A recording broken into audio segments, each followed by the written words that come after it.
अण्डान्तरस्थ परमाणुचयान्तरस्थं गोविन्दमादिपुरुषं तमहं भजामि। यद्भावभावितधियो मनुजास्तथैव सम्प्राप्य रूपमहिमासनयानभूषाः सूक्तैर्यमेव निगमप्रथितैस्तुवन्ति गोविन्दमादिपुरुषं तमहं भजामि। आनन्दचिन्मयरसप्रतिभाविताभिः ताभिर्य एव निजरूपतया कलाभिः गोलोक एव निवसत्यखिलात्मभूतो गोविन्दमादिपुरुषं तमहं भजामि। प्रेमाञ्जनच्चुरितभक्तिविलोचनेन सन्तः सदैव हृदयेषु विलोकयन्ति यं श्यामसुन्दरमचिन्त्य गुणस्वरूपं गोविन्दमादिपुरुषं तमहं भजामि। रामादिमूर्तिषु कलानियमेन तिष्ठन् नानावतारमकरोत् भुवनेषु किन्तु कृष्णः स्वयं समभवत् परमः पुमान्यो गोविन्दमादिपुरुषं तमहं भजामि।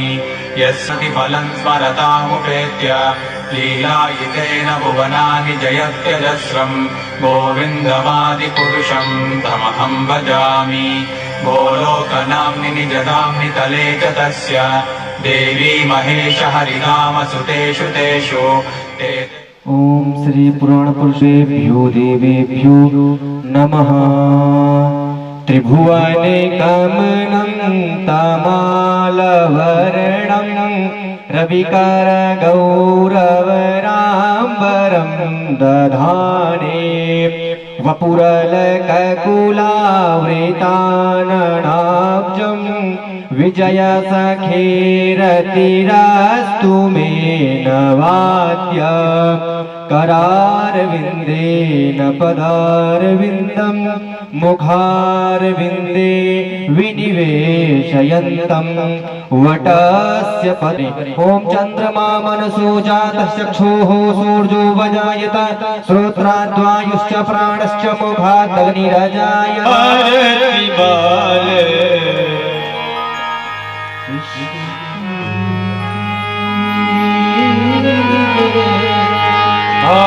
आरती बाल कृष्ण की जय।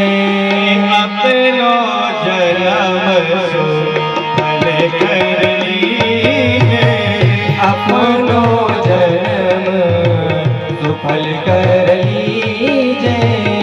श्री यशोदा तू परम दुलारो बाबा की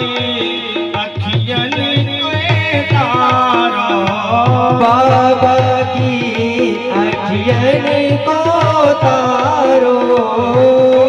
इनके प्राण शोभ्यारो गोपिन के प्राण शो प्यारो।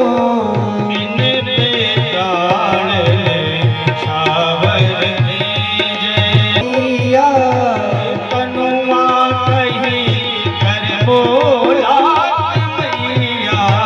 कनुआ कही कर बोलत मैया। परम मुदित मन लेत बलैया, परम मुदित मन लेत बलैया। यह छवि हरि गोविंद में भर लीजिए। आरती बाल अपनो जन्म सुखीजे। तो तरि बोलत मधुर सुहावे, तो तरि बोलत मधुर सुहावे। सखन संग मिलत सुख पावे, सखन संग मिलत सुख पावे। इनको ध्यावे सोई सुकीर्ति जो इनको ध्यावे। अब इनको भगवत विपद बंधन सुख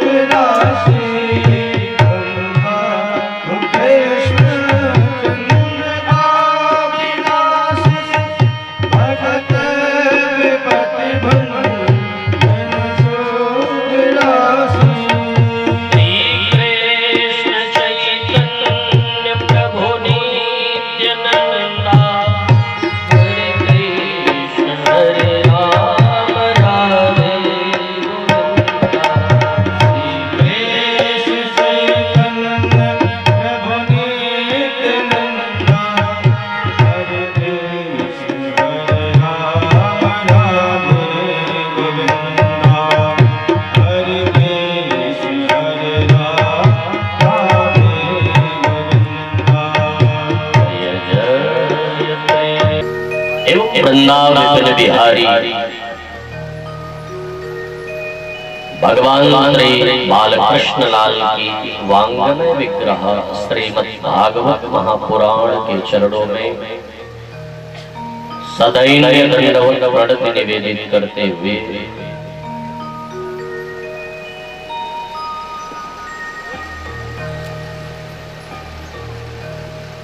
भगवत कृपा करुणा से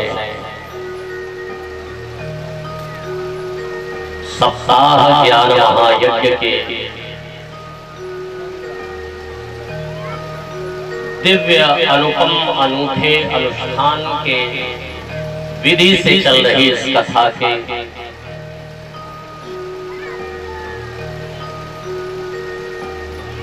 पंचम दिवस की द्वितीय वेला में इस भगवान श्री कृष्ण की जीवन गाथा में उनकी सबसे सुप्रसिद्ध बाल लीला है, माखन चोरी की लीला है।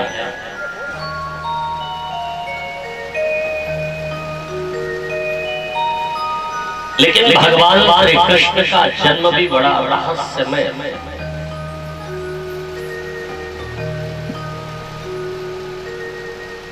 जीव के जीवन में जब ब्रह्म का आगमन होता है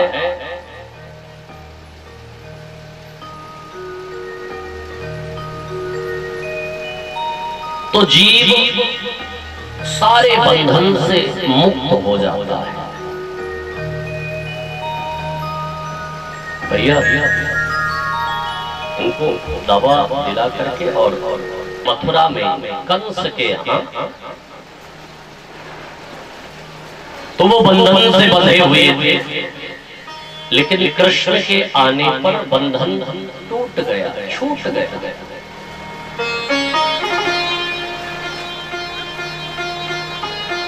वसुदेव जी लेकर के गए, लेकिन योग माया रूपी कन्या जब लेकर के वापस आए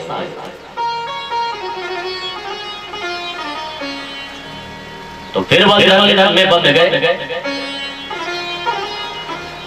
भाद्रपद मास के रोहिणी नक्षत्र में भगवान श्री कृष्ण का जन्म हुआ। भाद्रपद मास में क्यों हुआ? क्योंकि भाद्र का मतलब होता है कल्याण। और खूब बधाइयां लुटाने लगे। क्या क्या दिया दान में?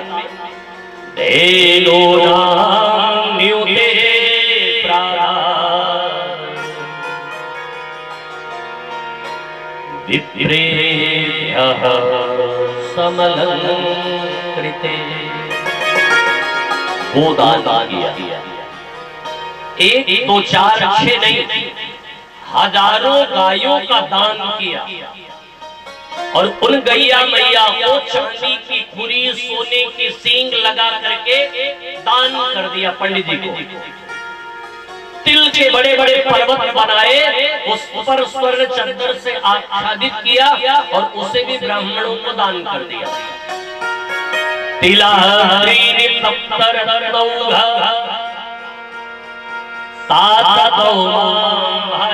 का सूतक कब लगता? जनना सोच में जब नालोच्छेदन संस्कार होता है तब। जनना सोच में सूतक तब लगता है जब स्पर्श हो तब। अब मरना सोच में सूतक कब लगता है? जब कपाल क्रिया हो तब। मृत्यु के बाद चिता पर जलाया जाए और भैया पुत्र जब कपाल क्रिया करता है तब।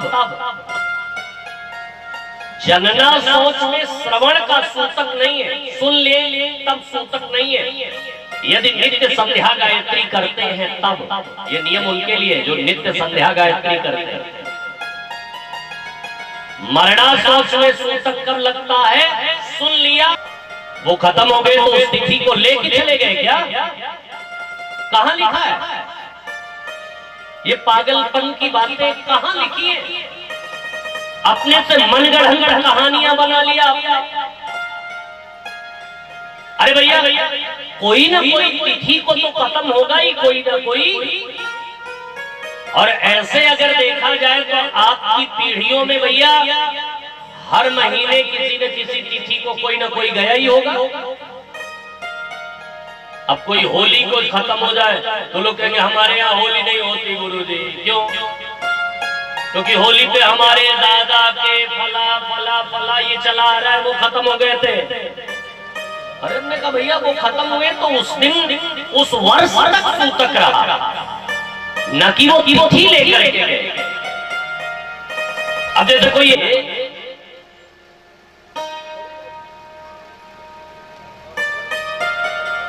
फिर महाराज अपने ढंग से अपना जीवन जिए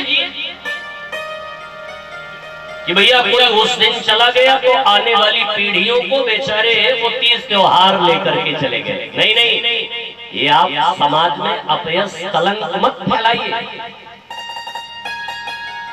सूतक दो परिस्थिति में लगता है और वो भी उसका भी विधान है। किनका सूतक कितने दिन तक माना जाए, गरुड़ पुराण में इसका भी वर्णन है। पिता का सूतक 1 वर्ष, माता का सूतक 6 महीने, फिर उसके बाद पीढ़ी दर पीढ़ी 3 महीने, 2 महीने, 1.25 महीने, और भैया 5 पीढ़ी के बाद तो 1 दिन का सूतक सज करके जा रहे हैं। वह मैया भी पीछे पीछे पहुंच गई भाई, जहां पर महाराज वो ब्रजवासी माखन मिश्री के लड्डू प्रसाद बांट रहा था। और सोई वायु ब्रजवासी से पूछ बैठे, मुख में दांत तो है ना, ऐसे बोल पड़ी, चोरे लाला, ऐसे लंबो मुंह खोली, चोरे बेटा ब्रज में हल्ला का बात को चल जाए। ब्रजवासी मैया को हाथ पकड़ करके नाचने लागो। मैया 1-2 मिनट तो देखी, लेकिन फिर बोल पड़ी, चोरे बेटा, ऐसे लंबो मुंह खोली, तेने बताई ना कि हल्ला का बात को चल गए। तो ब्रजवासी ने उठाई माखन मिश्री के लड्डू नंदरानी के उत्सव में, और गजब है दौड़ी दौड़ी गई अपने बहू के कक्ष में श्रृंगार करने लगी। अब आंखन से ठीक से दिखे तो है ना, और जैसे शीशे के सामने सजने के लिए बैठी, श्रृंगार करने के लिए बैठी, तो उठाई आंखन में लगाने वाली चीज आपको होठन में लगाए ले, होठन वाली चीज उठाई वाको आंखन में लगाई। तो उल्टो पुल्टो श्रृंगार करके दौड़ी चली जा रही। एक गोपी देखी, अरे अरे बावरी है ये का, या पागल है ये का, तो उल्टो पुल्टो श्रृंगार करके जा रही है, आंखन वाली चीज होठन में, होठन वाली आंखन में। मैं बोली चुप, मैं जैसी जा रही हूँ ठीक जा रही हूँ, समझे।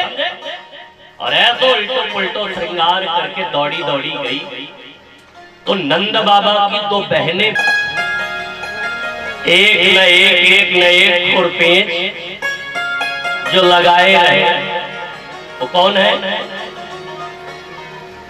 ननद। अच्छा, सुनंदा किसको कहते हैं? सुनंदा कौन होती है? जो अपनी भाभी जी को सुंदर सुंदर आनंद प्रदान करे, वो कौन है? सुनंदा। अपनी भाभी जी को सुंदर सुंदर आनंद प्रदान करे, वो कौन है? सुनंदा।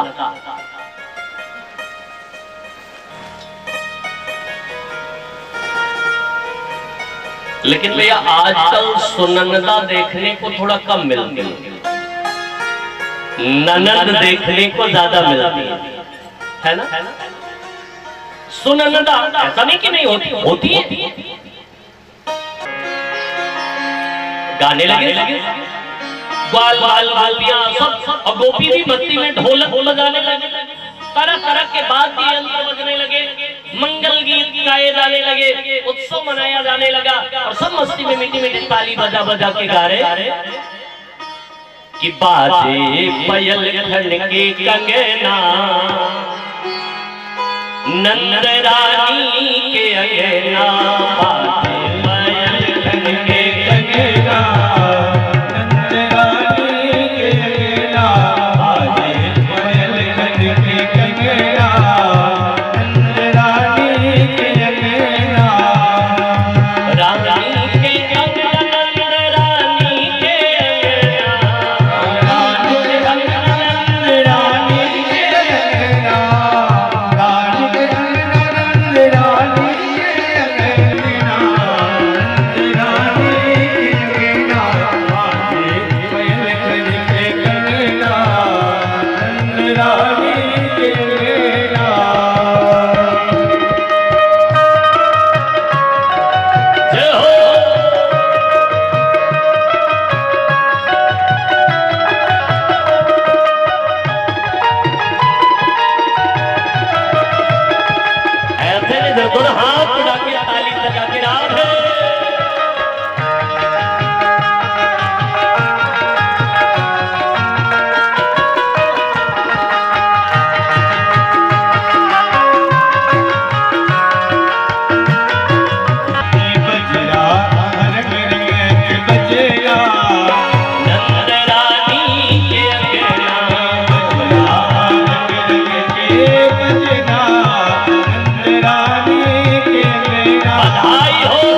में शर्म आ रही है।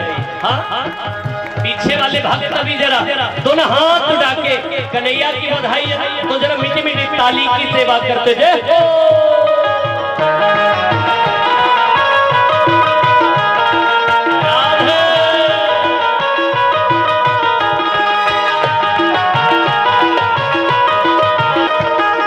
और भैया नौजवानों की कौन कह देखो, महादेव भी आए हैं, प्यारे भोले बाबा आए हैं, साक्षात ठाकुर जी की बधाई है, इसलिए शर्माना कैसा, जरा मीठी मीठी ताली की सेवा करते जय।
खूब धूम की बधाई बज रही है और ग्वाल बाल गोपियां खूब बधाई दे रहे।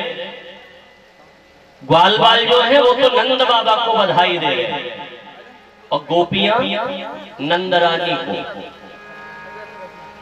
तो भैया आप लोग भी बधाई देंगे?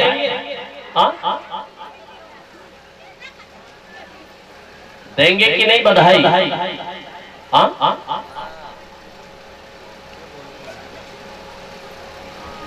क्या हुआ, कोई दिक्कत है क्या? का नंद बाबा का ग्वाल बालों का तो आप लोग बधाई हो, केवल इतना कहना है। और जब गोपियों का नंबर आवे बधाई हो तो माताएं बोलेंगी, बहनें बोलेंगी नंद बाबा बधाई हो।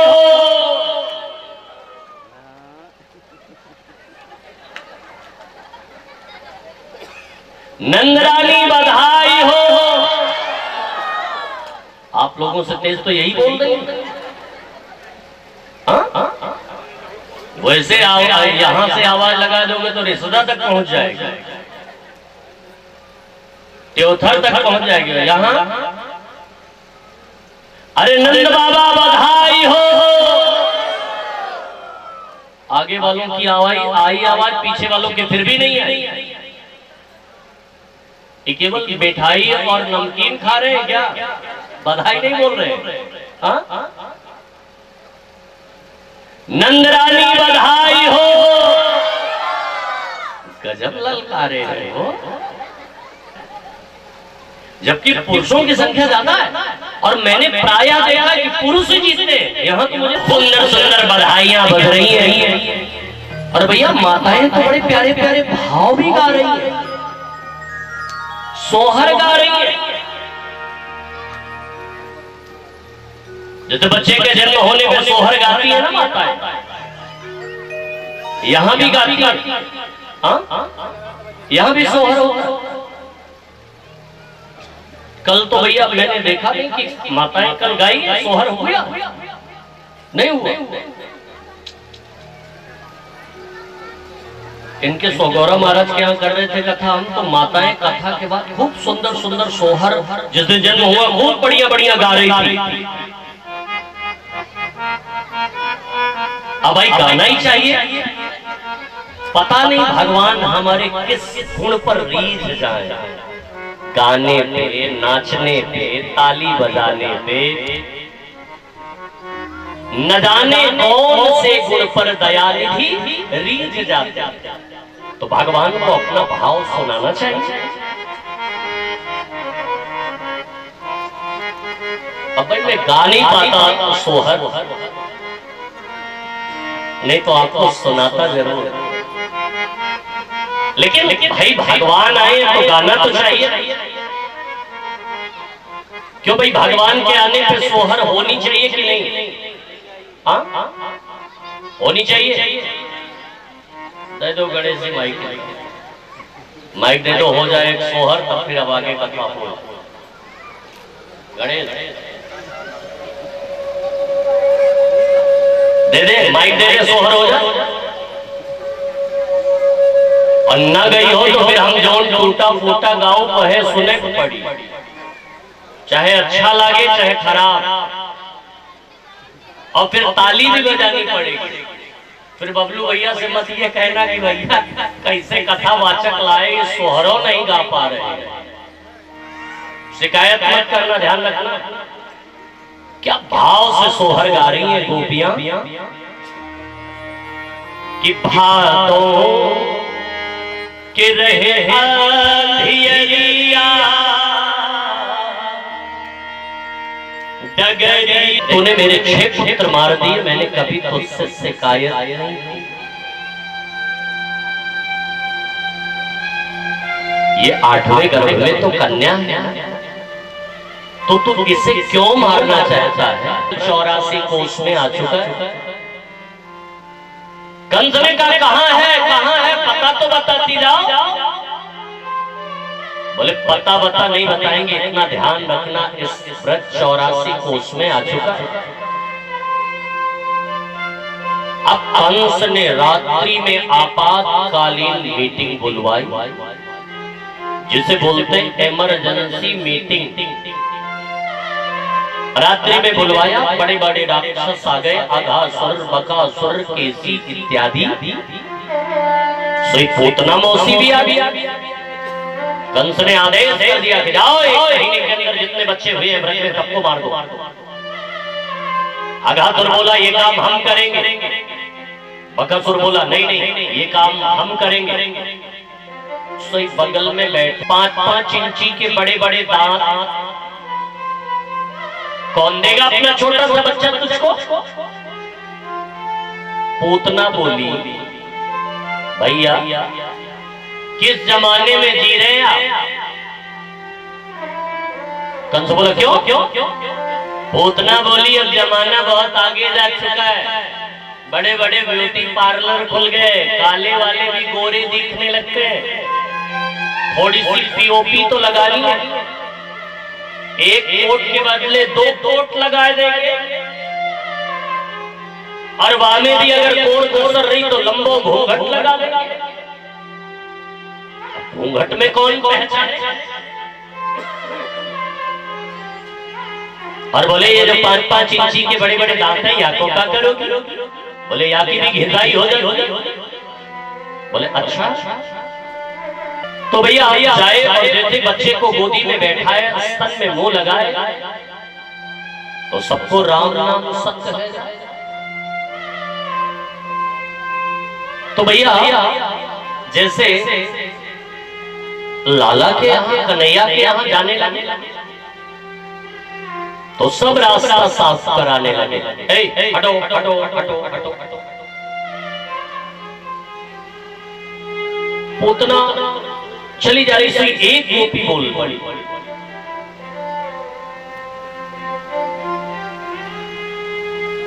ये कौन है? दूसरी गोपी बोली हमको तो ऐसा लग रहा है जैसे स्वर्ग आदि लोकों से कोई देवी चल करके आई है। एक गोपी बोली तो मुझको तो ऐसा लग रहा है जैसे साक्षात लग ही रही थी कि कब अकेले में मौका मिले। ठीक है लाला लेते पाल लेते, अभी तक तो खूब हाथ पैर चला चला करके खेल रहे थे, लेकिन जैसे पूतना को देखे लाला तो तुरंत कन्हैया ने अपने नेत्र बंद कर लिया, एकदम हाथ पैर शिथिल, नेत्र बंद। परीक्षित जी घबरा गए। गुरुजी सुखदेव जी से कह रहे हैं कि गुरुजी क्या हुआ, पूतना के जहर का कुछ असर कृष्ण के ऊपर हो गया क्या? सुखदेव जी ने कहा कि नहीं नहीं भैया, बोले फिर आखिर लाला ने पूतना को देखते ही अपने नेत्र क्यों बंद कर लिए? कन्हैया ने पूतना को देखते ही अपने नेत्र आखिर क्यों बंद किया? यहाँ संतों ने कई भाव दिए। आइए दो चार भाव आपको दर्शन करवाएं, आखिर कन्हैया ने नेत्र क्यों बंद किए। पहला कारण, शायद मेरे लाला ने इसलिए नेत्र बंद कर लिया होगा, कन्हैया ने सोचा होगा कि पूतना का नाम भी बढ़िया नहीं, काम भी बढ़िया नहीं, तो का देखें। क्योंकि लिखा गया भागवत, पूतना लोल बालघनी राक्षसी रुधिरासना। ये बालघातनी है, बच्चों का रक्त पीने वाली, इसलिए क्या देखे, इसलिए शायद मेरे लाला ने नेत्र बंद कर लिया। फिर किस लिए? बोले शायद मेरे लाला ने इसलिए नेत्र बंद कर लिया होगा, लाला ने सोचा होगा आए हैं माखन मिश्री खाने, अब माखन मिश्री तो खाए नहीं कि पूतना मौसी पहले ही जहर पिलाने आ गई। वो ध्यान किया होगा क्या, शायद मेरे लाला ने इसलिए नेत्र बंद कर लिया। लेकिन किसी संत ने तीसरा भाव दिया, नहीं नहीं इसलिए नहीं। बोले फिर शायद मेरे लाला ने इसलिए नेत्र बंद किया होगा, कन्हैया ने सोचा होगा कि कदाचित अगर मैंने पूतना को नेत्र, क्योंकि भगवान की दाहिनी आंख में वास है सूर्य का और बाईं आंख में चंद्रमा। लाला ने सोचा कदाचित अगर मैंने नेत्र खोल करके देखा और सनलाइट और मून लाइट दोनों एक साथ पड़ी और फोकस ज्यादा हुआ, प्रकाश ज्यादा हुआ, ये अपने असली स्वरूप में आ गई, तब तो इसको ब्रजवासी पहचान जाएंगे। और फिर भैया ये जो करने आई है वो कर नहीं पाएगी। अच्छा ये जो करने आई है यदि वो नहीं कर पाएगी तो मुझे जो करना है फिर मैं वो नहीं कर पाऊंगा। शायद मेरे लाला ने इसलिए नेत्र बंद कर लिया। लेकिन किसी संत ने चौथा भाव दिया, नहीं नहीं इसलिए नहीं। बोले फिर बोले शायद मेरे लाला ने सोचा होगा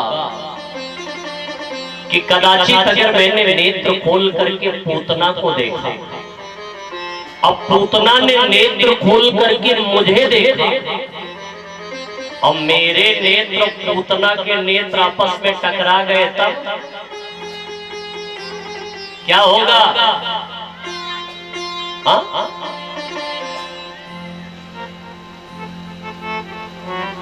जानत है सब, बोली है कि हो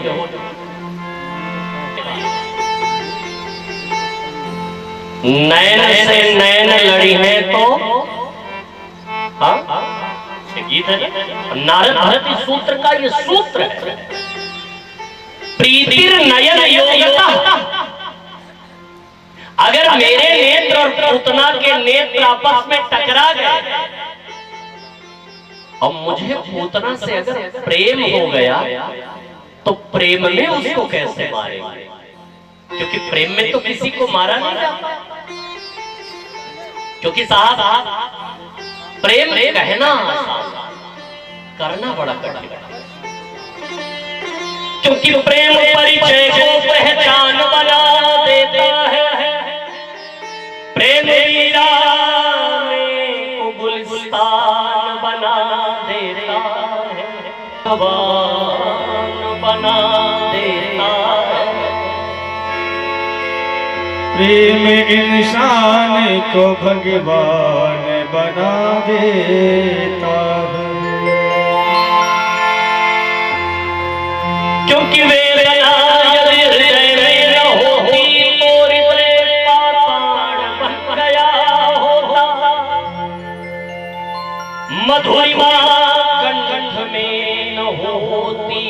सब विष बिना यदि भक्ति को न होती तो भक्त भगवान बन गया होता। क्योंकि साहब प्रेम कहना आसान है, करना बड़ा कठिन है।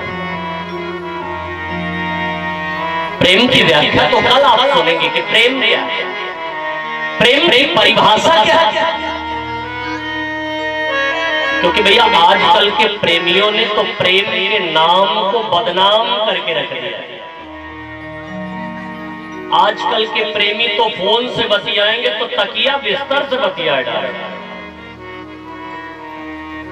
वास्तव में प्रेम, नारद भक्ति सूत्र कहता है, प्रेम स्वरूपम अनिर्वचनीयम। कभी इन सूत्रों पर आप दर्शन कीजिए इनका। प्रेम क्या है? वास्तव में प्रेम कैसा है गोपियों का, कल आप सुनेंगे इस विषय को। भैया प्रेम एक समझदार का पागलपन है, और भैया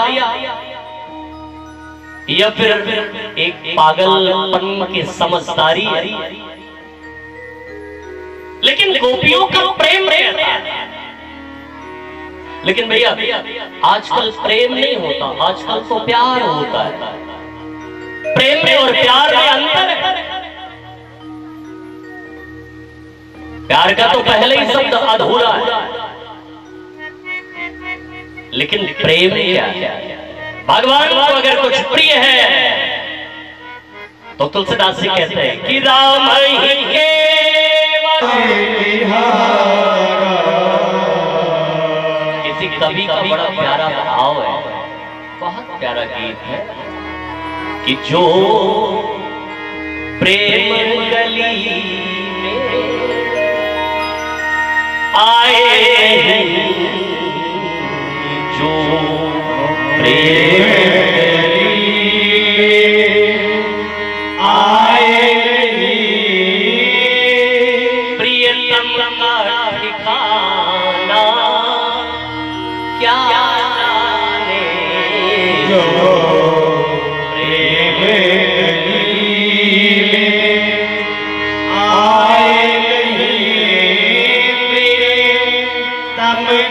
ठिकाना क्या जाने।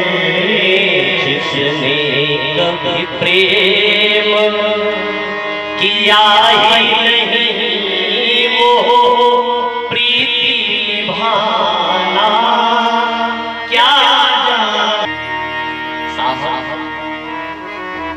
प्रेम अनिर्वचनीय। गोपियों का प्रेम वासना कामना। गोपी के प्रेम के लेवल बताते हैं। वो क्या कहती है पता है? मई वंदे भोर हर हवा,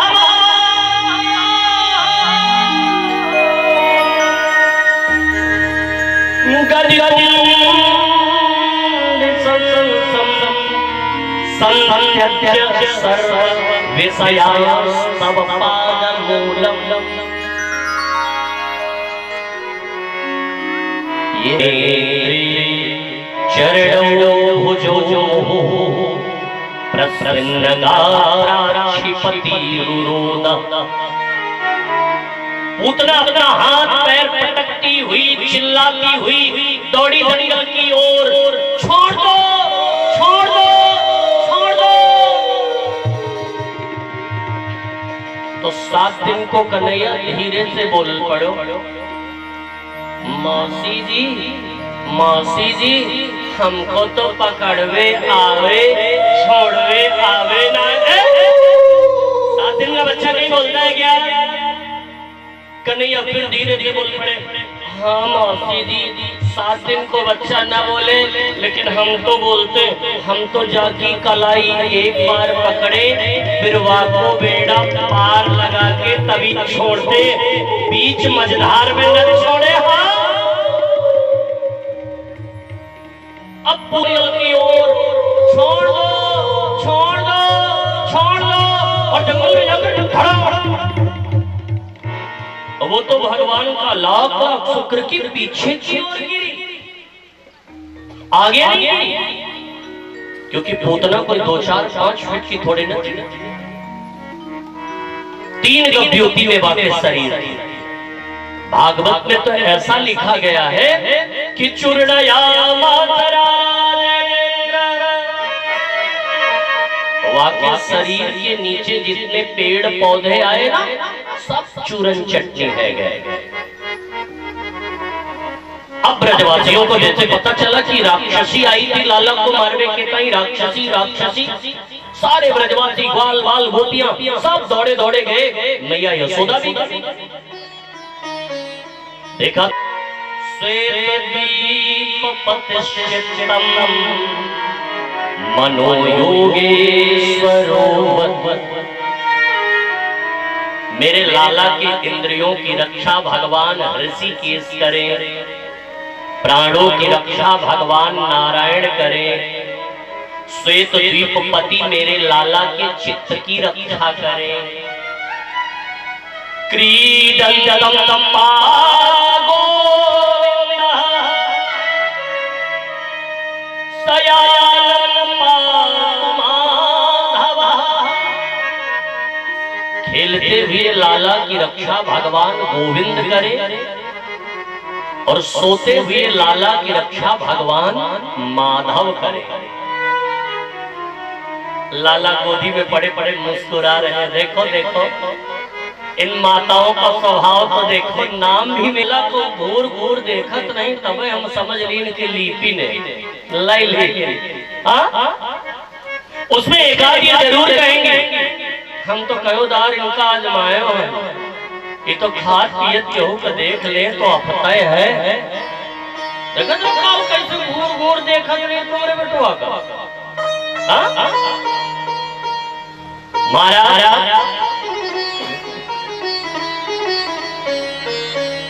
लाला गोदी में पड़े पड़े मुस्कुरा रहे, नाम भी मेरा और झाड़ा भी मुझे ही दे, क्योंकि कहा लगे नाम बड़ाई,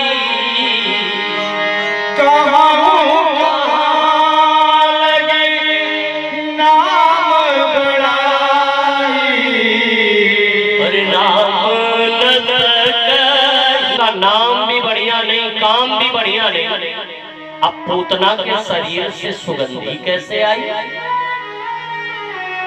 तो श्री सुखदेव जी महाराज कह रहे हैं कि भैया ये पूतना भगवान की आज की भक्त थोड़ी है। और एक बात बताओ, बोले क्या? जिसके शरीर को कन्हैया ने स्पर्श कर लिया, छू लिया,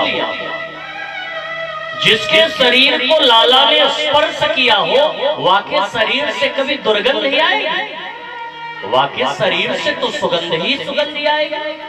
और एक बात, ये पूतना कोई भगवान की आज की भक्त नहीं है। बोले फिर अरे ये महाराज पूर्व जन्म की भक्त है भगवान की। बोले कौन है पूतना? बोले अरे भैया इस जन्म में नहीं, लेकिन अगले जन्म में आपके इस मनोरथ को मैं पूर्ण करूंगा। लेकिन वही रत्नमाला जब भगवान ने 2 पग में सब कुछ नाप लिया, तो वही रत्नमाला बोली अगर ऐसा करते तो फिर इनका गला दबा के मार डालती। भगवान बोले चलो अब इसका भी हिसाब करेंगे कि कौन गला दबा के मारेगा। वही रत्नमाला पूतना बन गई और भगवान ने उनका भी उद्धार कर दिया। पूतना का उद्धार किया, फिर सकटासुर आए, सकटासुर का उद्धार किया, त्रिणावर्त आए, त्रिणावर्त का उद्धार किया। भोले बाबा आ गए अपने चेला जी के साथ। अरे भोले भोले भोला लेके चेला जी, कौन जो चलना चाहे वो दोनों हाथ उठा के मीठी मीठी ताली की लेवा के बजे।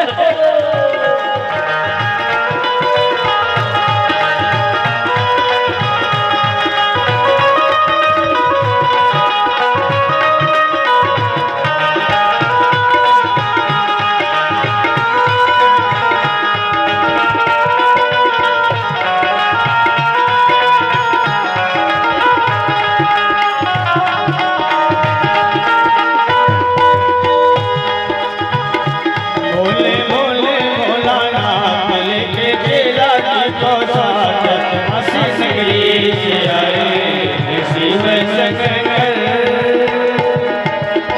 नंदी पे सवार होके डमरू बजाते हैं, चले आ रहे हैं भोले हरि को गाते हैं। नंदी पे सवार होके डमरू बजाते हैं, चले आ रहे हैं भोले हरि बोल गाते हैं।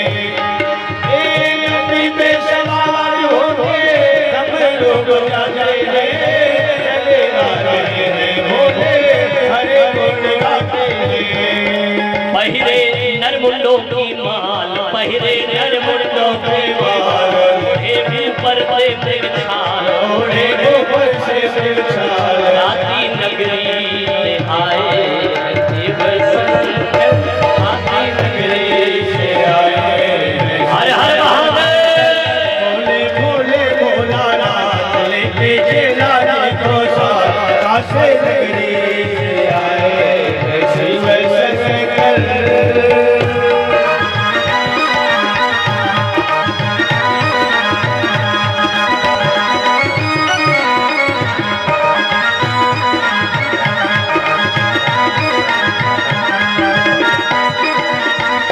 हे भोले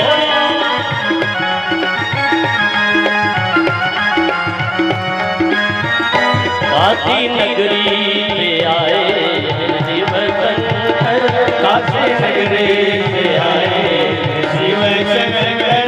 काशी नगरी से आए शिव शंकर। काशी नगरी से आए शिव शंकर। बोले शंकर भगवान की। आए काग भुसुंडी जी के साथ लाला का दर्शन करके भोले बाबा गए। धीरे धीरे रानी के यहाँ जो लाला पल रहा है वो उनका नहीं है, वो हमारा है। आप जाकर के मेरे लाला का नामकरण कर देंगे तो बड़ी कृपा होगी। बोले ठीक है, लेकिन बाबा एक बात ध्यान रखना। बोले क्या? ये बात पड़ोसी को भी नहीं पता चलनी चाहिए। बोले ठीक है, नहीं पता चले चल दिए। जैसे गर्गाचार्य जी महाराज नंद रानी के महल में पहुंचे तो शाम हो चुकी थी, नंद रानी के महल का दरवाजा बंद हो चुका था। निकाले अपने चादर डाले और सो गए। प्रातः काल हुई, जैसे ही महाराज प्रातः काल हुआ, नंद बाबा ने दरवाजा खोला, देखा तो द्वार पर संत। अच्छा भैया, पूरा संत आ जाए, विद्वान आ जाए, महापुरुष आ जाए तो लोग होली दिवाली का त्योहार मान बैठते, उत्सव मनाते। ऐसे लगता था जैसे उनको जीवन की सारी खुशियां मिल गई।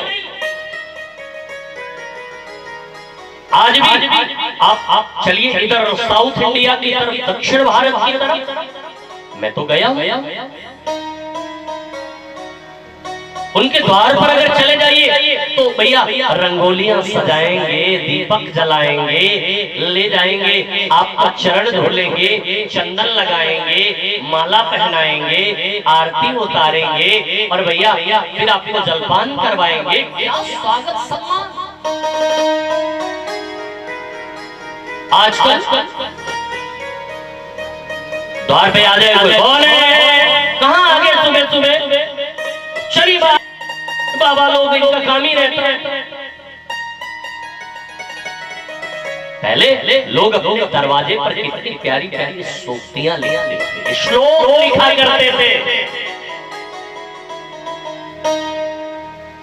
भागवत के श्लोक लिखे रहते थे द्वार पर, दरवाजे पर। रामचरितमानस की चौपाइयां लिखी रहती थी। पुराने जमाने में आपने देखा होगा, मंगल भवन अमंगल हारी, ऐसे लिखा रहता। धीरे धीरे लोग कुछ पढ़े लिखे होने लगे तो भैया श्लोक चौपाइयां गई, सूक्तियां लिखने लगे। अतिथि देवो भव, ऐसे मातृदेवो भव पितृदेवो, ऐसे लिखने लगे। धीरे धीरे और पढ़े लिखे होने लगे तो भैया शब्द और छोटे हो गए, लिखने लगे लोग बार बार स्वागतम, या वो भी गायब, अब लिखने लगे वेलकम, मोस्ट वेलकम, ऐसे ऐसे धीरे धीरे भैया वो भी गया। अब दरवाजे पे, खिड़कियों के ऊपर नहीं, दीवालों पर नहीं, गेट पे लिखा जाता है छोटे से बोर्ड में, कुत्तों से सावधान, और उसमें मार्का भी लगा दिया,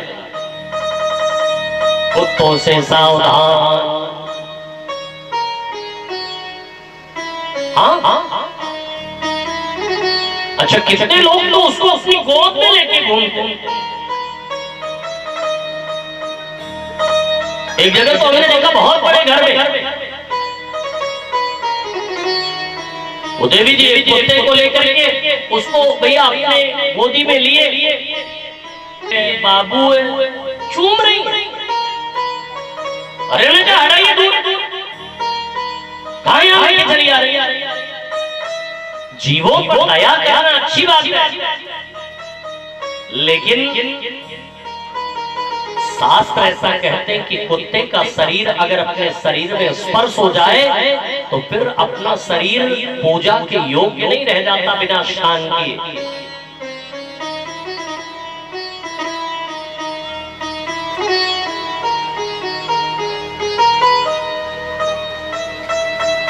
और जिस घर में गाय नहीं है उस घर में लक्ष्मी नहीं विराजती, श्री नहीं रहते। और जिस घर में कुत्ते रहते, कितने तो बेड कट जाते, कितने घरों में मैंने देखा बेडरूम। अरे भैया जीवों पर दया करना अच्छी बात है, लेकिन उनको उनकी मर्यादा, गोदी में लेके घूमना, बेडरूम तक ले जाना, कुछ तो किचन में घूमते रहते। महाराज गर्गाचार्य जी को जैसे नंद बाबा ने देखा, ले गए उनको भैया, स्नान कराया, चंदन लगाया, माला पहनाई, आरती उतारा, चरण धुला और फिर उनको जलपान करवाया। फिर उनसे पूछा बाबा आपका रेफरेंस क्या है, आपका परिचय क्या है, आप कौन है? तब गर्गाचार्य जी अपना परिचय,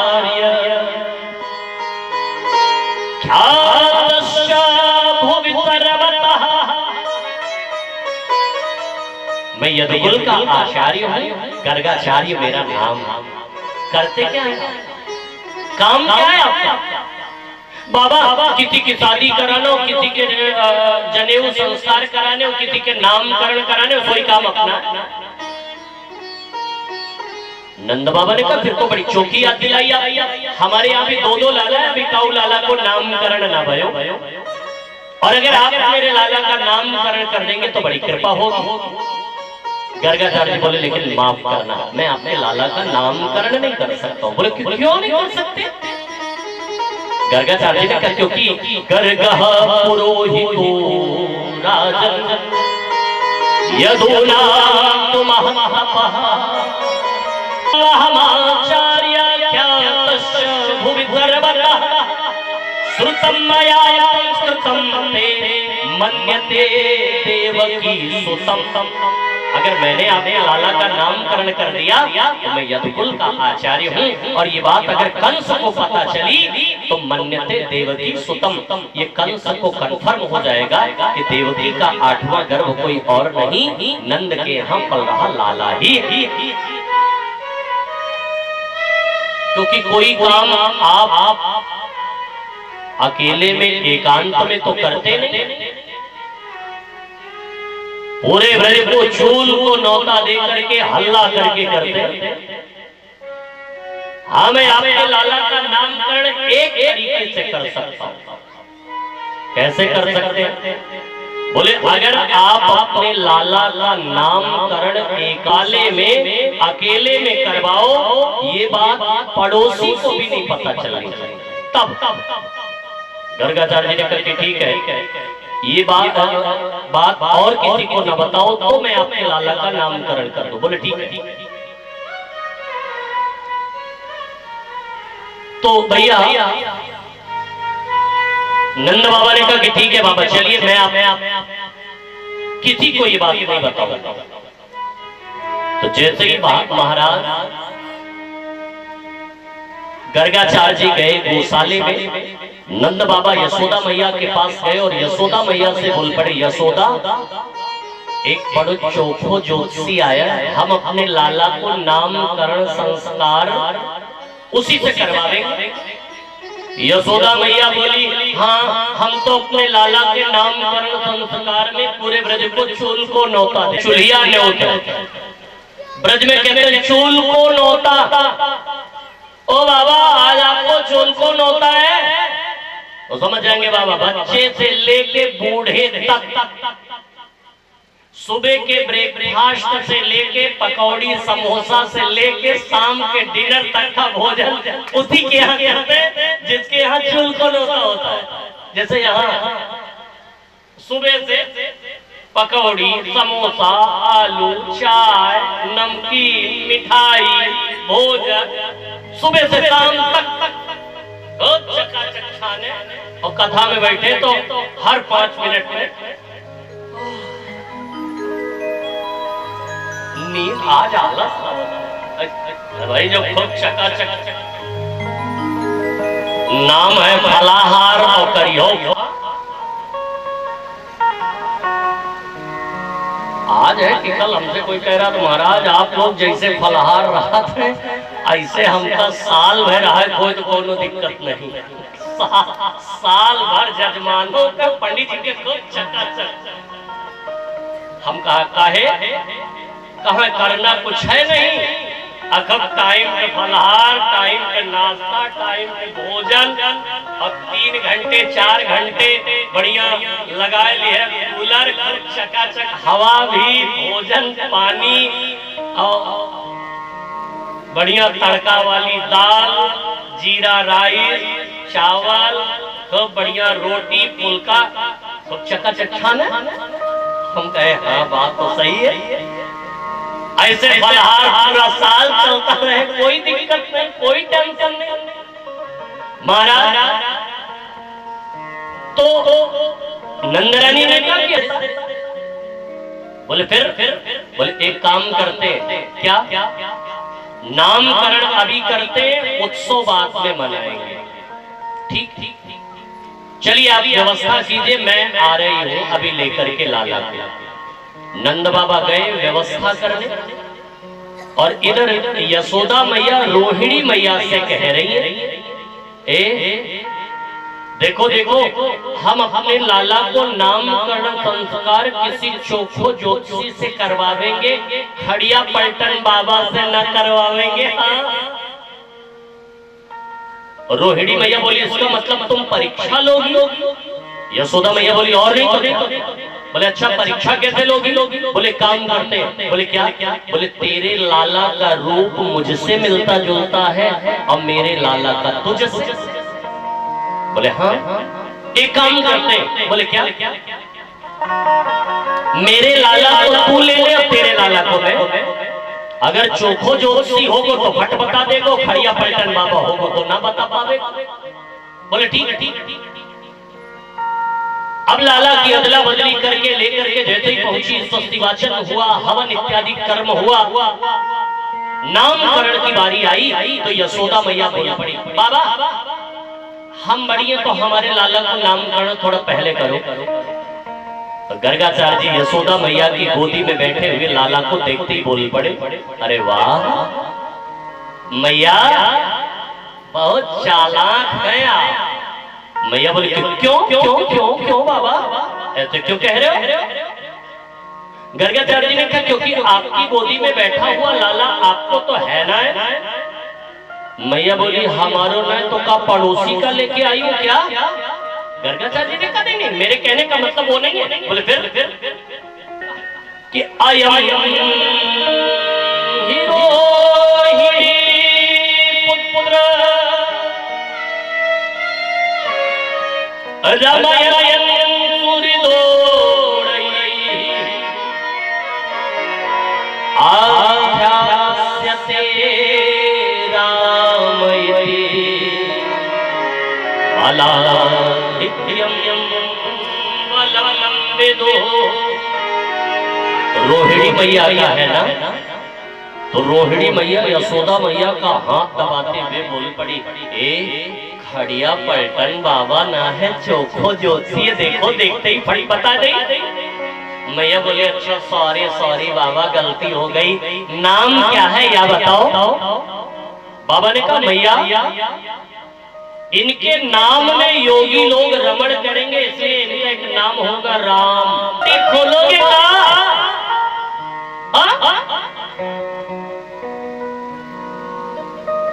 यहाँ भगवान बनने में सुख नहीं है, यहाँ बेटा बनने में सुख है। क्योंकि भगवान की पूजा कैसे होती है सब जानते हैं। अलमारी पर सजा के बैठा दिया, 2 अगरबत्ती सुबेरे 2 अगरबत्ती शाम को दिखा दी। अच्छा कुछ गुड़ पेड़े का भोग लगा दिया। अब माताएं हमारी पूजा करने लगे तो इनकी पूजा और विचित्र है। ये तो कुछ गुड़ पेड़े का भोग लगाएंगी तो जब तक तोड़ करके देवताओं की नाक पर नहीं चिपकाए देंगी तब तक इनका भोग नहीं माना जाएगा, जब तक इनके नाक पर नहीं चिपकेगा ना। कितनों आप लिखिए संगीतिए बताइए, मूर्ति पे जल मत चढ़ाइए, लेकिन संतुष्टि तब तक मिलेगी नहीं जब तक एक लोटा जल ना। कितनों आनो बताइए कि जल केवल शंकर जी को चढ़ता है। अलंकार प्रियो विष्णु, नमस्कार प्रियो भानु, जलधारा शिव प्रिय। भगवान विष्णु को प्रसन्न करना चाहते हैं, गहना चढ़ाइए, आभूषण चढ़ाइए, अंगूठियां जंजीर चढ़ाइए, उनको अलंकार प्रिय है। विष्णु को सूर्य को नमस्कार प्रिय है, शिव को जलधारा शिव प्रिय। महाराज और ब्राह्मण को मधुर प्रिय, मधुर। पंडित जी को 4 गाड़ी दो और मिठाई ले आके रख दो, पंडित जी खुश हो जाओ, खुश हो जाएंगे। कभी नहीं होंगे। यहाँ किसने कहा मधुर का तात्पर्य मिठाई से? मधुर का तात्पर्य यहाँ आपके मधुर आचरण से। आपके पास कुछ न हो आपके पास 56 भोग, न हो आपके पास रबड़ी मालपुआ मलाई, केवल पंडित जी से हाथ जोड़ करके मीठा व्यवहार कर लो। ब्राह्मण तीसरे चरण में हुआ है।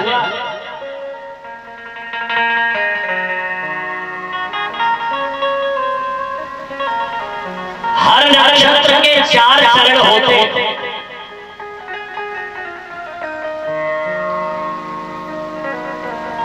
महाराज रोहिणी के भी 4 चरण हैं।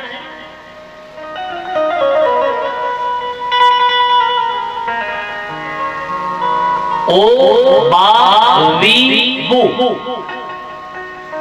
ये रोहिणी नक्षत्र का 4 चरण है। ओ बा बीबू रोहिणी,